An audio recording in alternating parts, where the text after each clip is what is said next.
Já estou perto dos 70. Tenho histórias aos montes para contar sobre minha convivência com a adorável tia Quitéria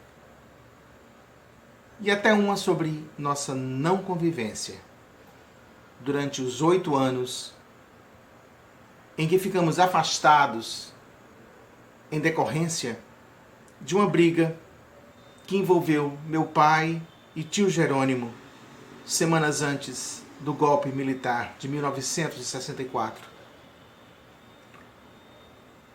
Meu pai acusou o tio Jerônimo de comunista.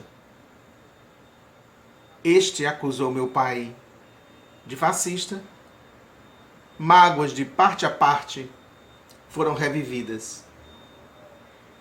E tudo terminou em silêncio. Como irmã mais velha, sempre disposta a apaziguar os ânimos, tia Quitéria tentou conversar com cada um, separadamente, para tentar uma reconciliação. Mas as coisas foram de mal a pior. Meu pai achou que ela estava tomando partido pelo irmão caçula e encheu-se de raiva. Presenciei o momento infeliz em que tia Quitéria, aos prantos, foi enxotada de nossa casa. Depois de meu pai afirmar com o dedo em riste que ela também se convertera ao comunismo. Horas depois, ele e minha mãe saíram para a marcha da família com Deus pela liberdade. Não sem antes nos passar uma ordem. Dali em diante, estávamos, eu e minhas irmãs, proibidos de ter contato com tio Jerônimo e tia Quitéria. Eu fui pro quarto e chorei a tarde inteira.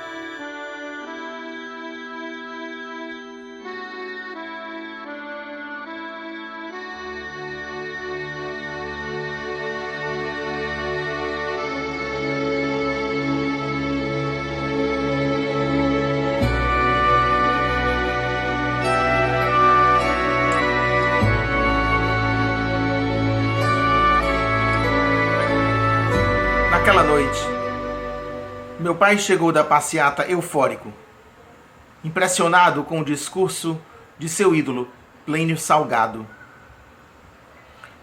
Desde a adolescência, comungava com as ideias integralistas do então deputado. 10 anos antes, havia se filiado ao partido dele, o PRP, e convivera com remanescentes da extinta Aliança Integralista Brasileira. Engajou-se ativamente na campanha de Plínio para a presidência em 1955 e tornou-se seu amigo particular. Vivia sob sua influência. Vivíamos todos lá em casa. Meu pai elogiava seus livros por tratarem de virtudes, família, Deus e pátria. Por determinação dele, li Discurso às Estrelas, uma coletânea de crônicas, Tabor, um livro de poesias pré-modernistas, e os romances O Estrangeiro e O Esperado. Entrei na faculdade na época de maior repressão do regime militar. O AI-5 havia sido decretado em fins de 1968. No ano seguinte, comecei a cursar jornalismo na USP. O aparelho repressivo agia de forma intensa. Quem desagradasse os militares do governo podia ser considerado subversivo. meu pai orientou a mim e às minhas irmãs a não falarmos sobre política fora de casa, a não contradizermos ninguém em público, a filtrarmos nossas opiniões, a agirmos com cautela até nas reuniões com os antigos companheiros de PRP, que naquele momento estavam filiados à Arena. Essas reuniões aconteciam de vez em quando lá em casa. Seguíamos suas recomendações à risca, sem questionamentos.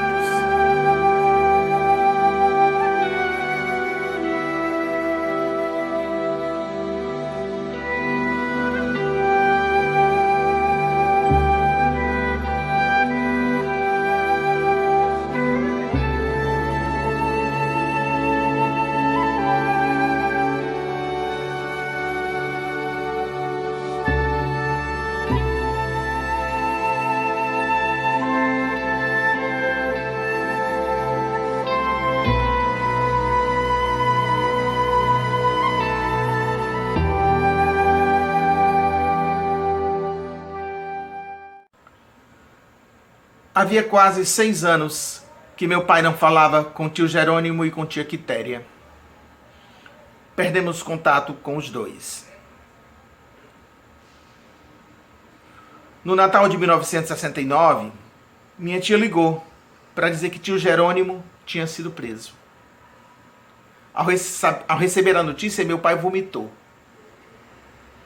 No outro dia, eu acompanhei a casa de Plínio Salgado. Ele queria saber de seu mentor se havia alguma maneira de tirar tio Jerônimo da cadeia e mandá-lo para fora do país.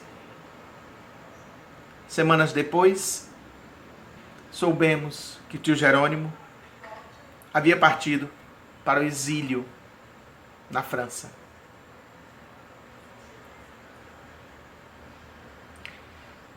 Em novembro de 1971, minha avó, Jussara, mãe de minha mãe, faleceu. E tia Quitéria compareceu ao velório.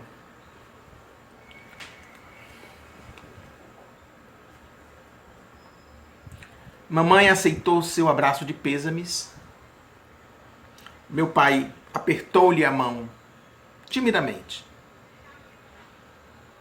Tia Quitéria me deu um beijo afetuoso e disse ter esperança de que meu pai se desse conta de que manter-se afastado dos irmãos por motivos ideológicos não fazia sentido. Todos sofriam muito com isso. Infelizmente, a reconciliação não aconteceu. Dias depois do funeral, tia Quitéria ligou para meu pai e perguntou se podia nos fazer uma visita. Mas a conversa desandou, porque papai não se conteve e começou, com sua retórica anticomunista, a ser grosseiro. Disse suspeitar que ela estava dando guarida a subversivos e terroristas. Chamou-a de traidora da pátria. Percebi o quão intolerante ele estava sendo e decidi que iria me reaproximar de minha tia por minha conta.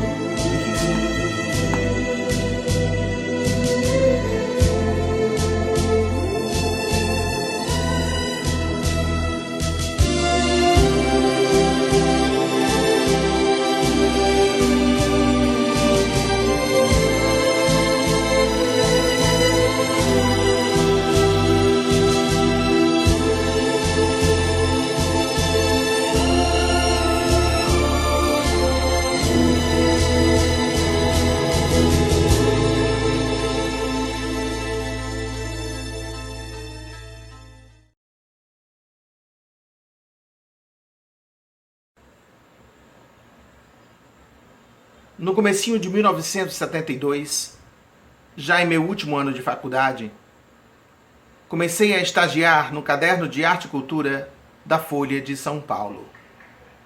E meu supervisor me pediu que eu fizesse uma pesquisa para a matéria comemorativa dos 50 anos da Semana de Arte Moderna. Foi o pretexto que encontrei para romper a barreira que meu pai impôs entre mim e tia Quitéria. Além de ter uma vasta biblioteca, ela possuía bom conhecimento sobre o modernismo e poderia me dar dicas valiosas para que eu fizesse o meu melhor. Resolvi visitá-la, desobedecendo a ordem que meu pai me dera anos antes. Tia Quitéria me recebeu de braços abertos, como se nossa relação nunca tivesse sido interrompida. Conversamos como nos velhos tempos. Falamos livremente sobre as desavenças familiares, sobre os militares, sobre a falta de liberdade reinante no país, sobre o sofrimento de tio Jerônimo no exterior. Eram tempos muito difíceis, ela afirmou, mas havia a resistência e a determinação de muitos. E a queda da ditadura era questão de tempo. Ela falava com a verdade tão explícita em seus olhos que os meus se encheram de lágrimas. Eu havia crescido vendo as coisas apenas sob a perspectiva de meu pai, sob a ótica de sustentação de um governo autoritário, em um mundo de palavras recolhidas ao fundo da boca. Nessa tarde, finalmente eu tomei consciência de quanto eu havia sido tolhido e oprimido por meu pai.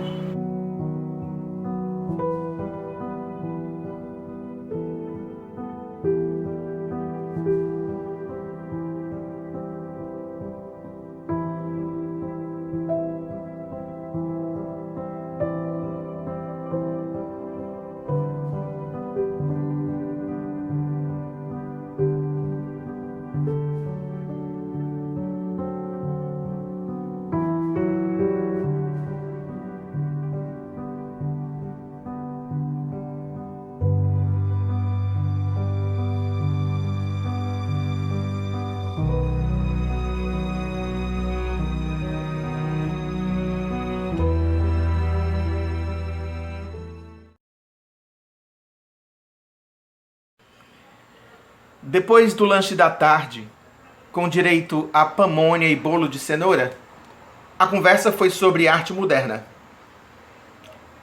Tia Quitéria falou-me de sua amizade com a falecida Anita Malfatti e me mostrou livros autografados por Mário de Andrade e Ronald de Carvalho. Por fim, deu-me a ideia de conversar com Plínio Salgado, já que meu pai era seu amigo particular. Falou que a participação de Plínio no evento de 1922 foi discreta, mas como ele era uma pessoa polêmica, seu ponto de vista iria atiçar a curiosidade dos leitores do jornal. Saí da casa de tia Quitéria com o espírito mais leve, feliz por desfrutar de sua companhia depois de tantos anos.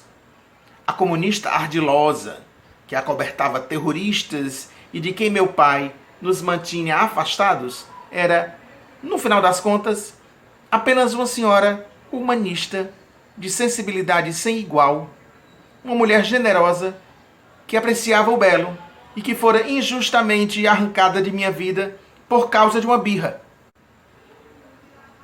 Pedi a meu pai para ligar para Plínio Salgado e lhe perguntar se podia me conceder uma entrevista. Não lhe disse que a ideia era de tia Quitéria, muito menos que tinha ido visitá-la. Meu pai impôs uma condição para tentar conseguir a entrevista. Para garantir que eu só fizesse perguntas pertinentes, iria à casa de Plínio comigo. Eu nunca ousara dizer não a meu pai. Ninguém lá de casa ousava, nem minha mãe, nem minhas irmãs. E achei que era chegada a hora. Mas faltou-me coragem de lhe dizer que eu queria conduzir a entrevista sem sua presença. Eu sentia vergonha de ter que fazer algo profissional tendo a figura autocrática de meu pai ao meu lado. Mas eu não ainda era homem suficiente para me posicionar contra a situação vexatória. O destino, contudo, me deu uma forcinha. Uma diarreia providencial impediu meu pai de me acompanhar à casa de Plínio. Plínio e eu conversamos em sua sala de jantar, entre goles de suco de laranja e licor de jenipapo. De imediato, procurei obter detalhes de sua participação na Semana de Arte Moderna, mas ele preferiu começar falando da morte de sua esposa em 1919. Um momento de muito sofrimento que o fez buscar alento na religião cristã. Algo que, de certa forma, iria influenciar tudo o que ele produziu depois, seja na literatura, seja no campo político. A seguir, falou mais especificamente sobre a Semana de Arte Moderna. Diz que na época em que ocorreu, o evento causou estranheza e não teve a relevância que os organizadores imaginavam que teria. Somente anos depois, viria o reconhecimento de que havia sido o grande marco do modernismo. Para ele, pessoalmente, o evento foi essencial, pois plantou a semente do movimento cultural verde-amarelo, do qual foi um dos líderes. Eu disse a Plínio que já tinha lido alguns dos livros dele, e me chamou a atenção a religiosidade que os permeava. Questionei se isso não seria um fator limitador para ele enquanto escritor. Era uma pergunta astuta. Eu não poderia tê-la feito se meu pai estivesse presente. Ele a consideraria desrespeitosa. Plínio foi incisivo em sua resposta. Disse que havia no meu questionamento um ranço de preconceito esquerdista. Algo que eu deveria ter adquirido na faculdade, pois tinha certeza absoluta que meu pai não tinha me educado com sentimentos antirreligiosos. E emendou dizendo que sempre houve má vontade contra ele por parte dos esquerdistas, por se assumir como cristão em meio a artistas que se vendiam como ateus ou agnósticos. Ele se ressentia do fato de suas melhores obras terem sido alvo de comentários preconceituosos. Afinal, havia escrito 2 dos principais romances da década de 1920 e merecia mais consideração por parte de seus pares. Questionei se o repúdio ao movimento integralista estaria por trás desse não reconhecimento. Ele ignorou minha pergunta e preferiu falar da importância de O Esperado para a literatura brasileira da primeira metade do século XX. Foi então que eu fiz a pergunta que o irritou. O senhor não acha que deixou sua literatura ser sufocada por sua militância? Ele alegou cansaço e preferiu não responder. Deu a entrevista por encerrada. Antes de sair, perguntei-lhe se tinha ajudado no caso de tio Jerônimo, se tinha influenciado nos desdobramentos que o levaram ao exílio. Ele sorriu e me deixou sem resposta. 90 minutos. 90 minutos bastaram para que se desfizesse o mito que eu cultivei na infância e na adolescência sob a influência de meu pai. Plínio Salgado pareceu-me apenas um senhor idoso, de rara inteligência, mas de ideias anacrônicas, uma pessoa de ego ferido e cheia de coisas mal resolvidas no coração. Meu pai quis saber detalhes da entrevista. Queria ver o que eu tinha perguntado e escrito, mas eu respondi que tinha deixado o material no jornal. Com seu olhar intimidante, falou que esperava que eu não tivesse criado problemas para ele e para nossa família, com alguma declaração inconveniente. Subitamente me disse que estava arrependido de ter deixado que eu cursasse jornalismo, uma faculdade cheia de comunistas doutrinadores. Meu supervisor gostou do material que preparei, mas cortou muita coisa no texto final. Assim que leu a reportagem no jornal, meu pai tratou logo de ligar para Plínio Salgado. Como seu ídolo não fez comentários cáusticos sobre o artigo, ele me fez rasgar os elogios e me disse que devíamos jantar fora para comemorar. Eu disse que já tinha um compromisso logo mais à noite. Quando me viu de saída, com um presente nas mãos, perguntou se era para alguma namorada. E eu respondi: é o presente de aniversário de tia Quitéria. Ele fechou a cara e mandou eu voltar para o quarto.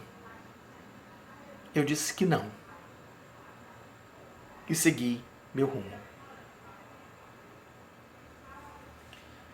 Faz 50 anos que eu disse esse primeiro não a meu pai. Foi uma longa e dolorosa jornada, até que ele aceitasse que não era o imperador da vida dos filhos. Seu perfil autoritário amenizou um pouco com a idade. Ficou contente com a volta de tio Jerônimo ao Brasil, mas nunca voltou a falar com ele. Com tia Quitéria, foi menos severo. Abraçou-a há 30 anos, quando a viu chorando no velório do irmão com quem era intrigado. Nunca mais tocou em assunto de política com ela.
pai e eu vamos passar o Réveillon de 2019 na casa de tia Quitéria.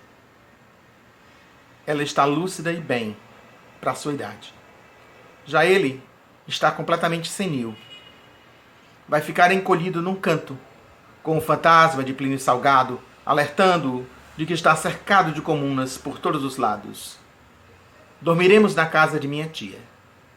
No dia seguinte, assistiremos apreensivos à cerimônia de posse do novo presidente, a quem Plínio Salgado certamente iria prestar reverência, se estivesse vivo, e a quem meu pai iria aplaudir, se entendesse o que se passa à sua volta.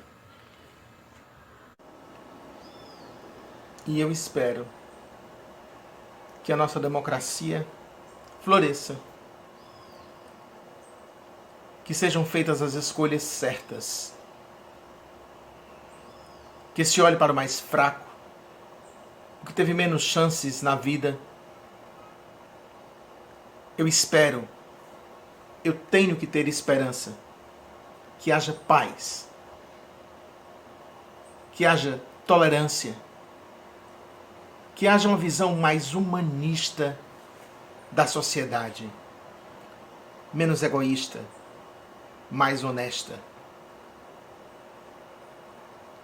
Espero que nossos governantes não se aventurem pelo caminho do autoritarismo, da perseguição política e do extremismo. Que haja respeito pelas diferenças, pelas minorias. Que haja carinho pela nossa floresta. Que sejamos uma sociedade justa, próspera. E que estejamos juntos, preparados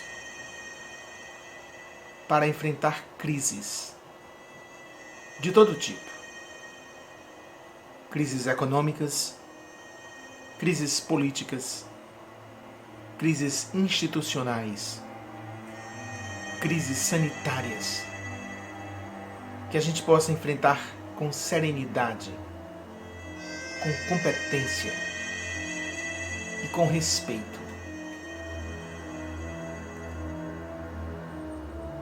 E que nunca nos deixemos levar por ideais fascistas.